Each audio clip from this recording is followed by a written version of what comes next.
Hello, everybody. It is Yu-Gi-Oh! Okay, deck profiles, and I'm doing Sky Strikers once again, but this is after the regionals that just happened in Maryland recently.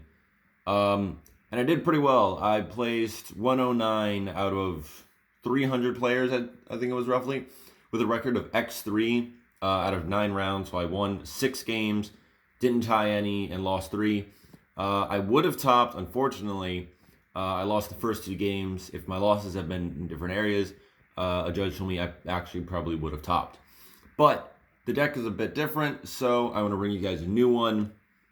There are some changes. I have some better cards, and yeah, we're just gonna get into it. So again, thanks to my friend Cassius for giving me this Sky Striker token, because I really would not have spent the money on it, because I don't like spending money on tokens, but it is a very pretty token. So as you guys know, with the monster lineup, we have a few monsters. 3 Sky Striker Ray, your basic monster. You want to see it. 2 Ash Blossoms, really good for your guard to play when you're playing against guard dragons, because it just stops them fast. Same thing with the Effect Veiler. Even with what I saw, which I didn't know was a thing at the time, Rocket Dino Guard Dragons. I hadn't seen that before this regional, so I wasn't really prepared for it, but I did manage to overcome it with this, especially with one spicy tech card that my friend Cassius told me I should definitely play, and holy crap, it really came in clutch so many times. It's one of I haven't seen anyone play it in forever, but it was some spicy tech. But we'll get to that in a minute. I'm saving that for the last card here. As we move into the spells, of course, you have to play 3 Sky Striker Engage, probably the best spell card. Leads to some major pluses.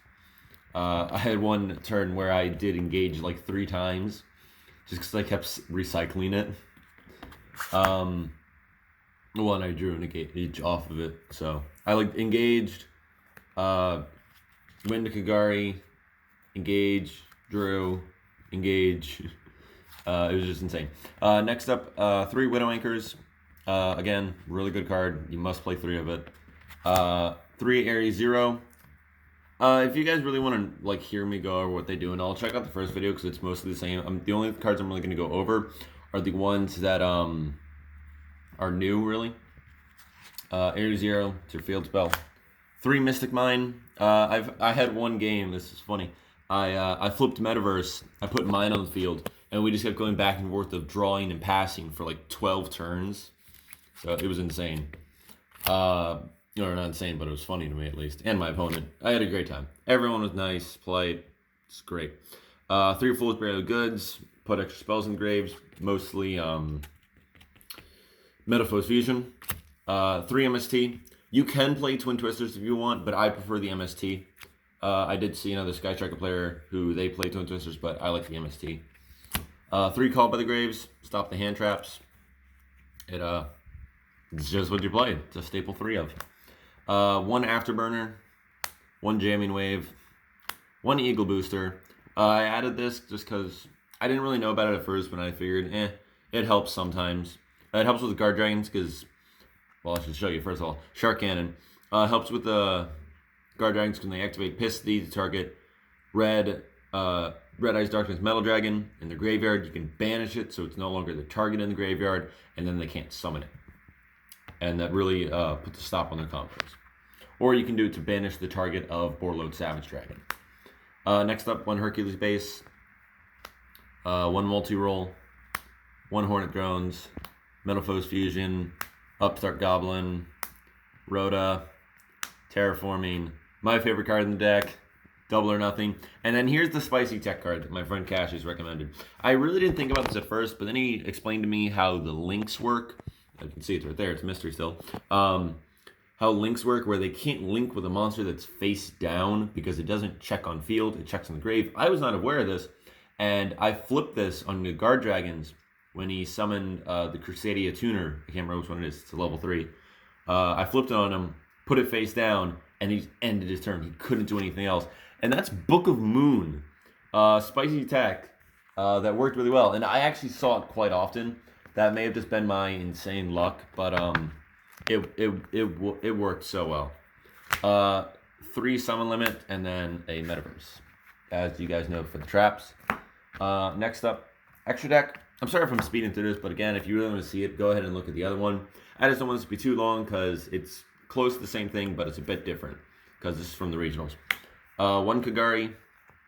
Everyone knows what Kagari does. It's limited. 3 Shizuku. 3 Hayate. I changed this up.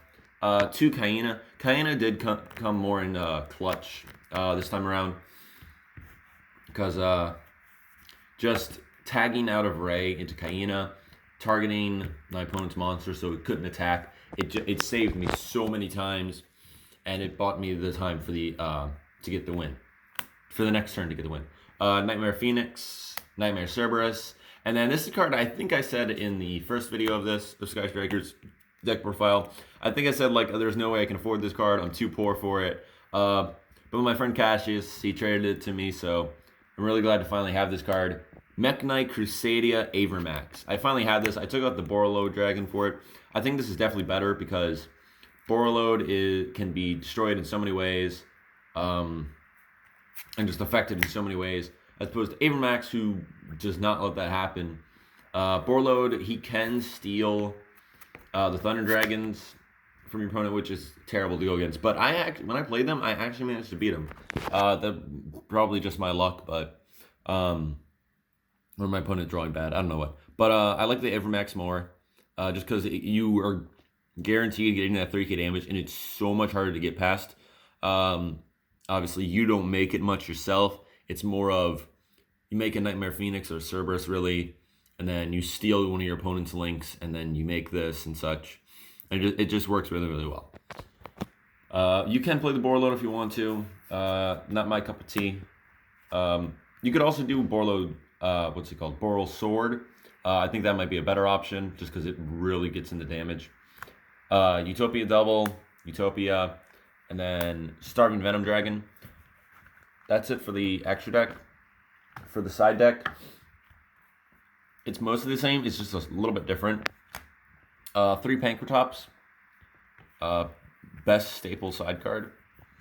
2 Artifact Lancias. Now, there was a point where I had a Pankratops in field and an Artifact Lancia in hand, and I horribly misplayed it. I probably could have won this game against Thunder Dragons if I did this, because the guy even told me that if I had broken his board, that would have been it. He didn't have anything to recover from it. Even his next draw wouldn't have helped. But I summoned the Pankratops, and I had Shizuku on field, and I was dropping his monsters by 100. So he was down to 2,500 with 2 Colossuses, and I had my Pankratops with 26. And I just attacked with the Pankratops. I didn't even think to discard the Lancia from my hand to make it so he couldn't banish and save it, because I could have attacked with the Pankratops, killed one of them, he couldn't have saved it, used Pankratops effect, and popped the other, and the Colossus would have been gone and out of the way. I didn't even think about doing that. I thought, no, I'm going to save the Lancia for next turn, but it was a horrible, horrible misplay. Ended up costing me the match. But I learned from my mistake. Next up is 2 Droll Knockbirds. Really, really good card. I'm personally not the biggest fan of it. I'm the biggest, out of hand traps, I'm the biggest fan of Effect Veiler, because of the fact that it's not a once per turn. Even Droll Knockbird isn't, but you only do 1 per turn. I had both my Effect Veilers in my hands, and I played both of them in the same turn once. I just prefer Effect Veiler over Droll Lock. That's why I side the Droll Lock as well. Also just because it's better to side it than main it. Next up is 3 Super Poly for when you go against the Rocket Guard Dragons, and the Thunder Dragons, and the Solomon Greats. Next up is 3 Dark Hole, because it's unlimited now, and it's a card, and you side it when your opponent's going to make you go second, so it works nicely. And then to finish off the side deck is Solomon Great Violent Chimera.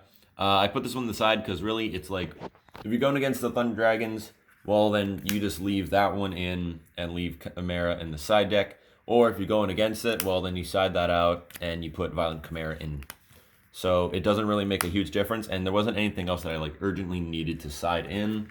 So it didn't really make a big difference. But that's really it for this deck profile. Just an updated one with some new cards in it from the regionals. Again, X3 record, 109 out of like 300 something people. That's all I got. So hope you guys enjoyed it. Let me know what you think and if you use it and if you like it. And I guess I'll see you in the next one. Let me know what deck you guys are going to do, because I do have a few that I don't own, but I do have them on like YGO Pro, and I could do those if you want me to. But you guys gotta let me know that in the comments. So that's it. Hope you enjoy.